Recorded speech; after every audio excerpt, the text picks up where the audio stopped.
افغان ولسمشر محمد اشرف غني پر طالبانو غږ کړی چې د خلکو ارادې ته تسلیم شي.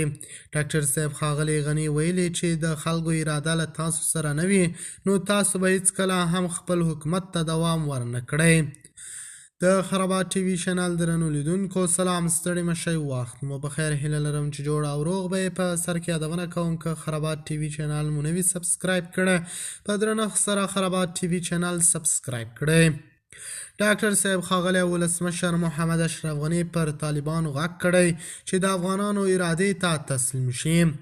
نوموړي دغه څرګندونې د وږي په 5 نن سهار په ولسمشرۍ مانر کې د هیواد له یو شمېر قومي مشرانو او مخورو سره په کتنه کې وکړې. محمد اشرف غني په دې کتنه کې وویل طالبانو ته زما پیغام دا دی چې د سولې په اړه یوې پایلې ته ورسیږي او د هیواد او ولس د خدمت لپاره د خلکو ارادې ته غاړه کیږدي. ولسمشر غني وایي سوله د افغانانو اساسي غوښتنه ده. هغه ول افغانستان د تاریخ په دې پړاو کې یو متحد همغږي او ملي لوبډلې ته اړتیا لري څو هیواد له 40 کلن بحران څخه وژغوري. محمد اشرف غني طالبانو ته ویلي باید د خلکو اراده ترلاسه کړئ چې ترڅو تاسو ته د خلکو اراده نه وي نو تاسو به هیڅکله هم خپل حکومت ته دوام ورنه کړئ.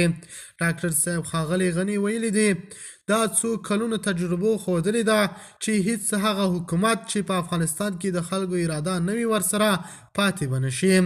څومره نظامونه او ولسمشرۍ ماڼۍ ړنګې شولې.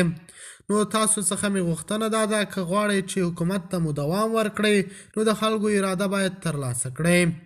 د خرابات ټي وي چینل درنو لیدونکو دا و زموږ ته د مهال چمتو کړی خبر د الله په امان تر بیا خیر چارې.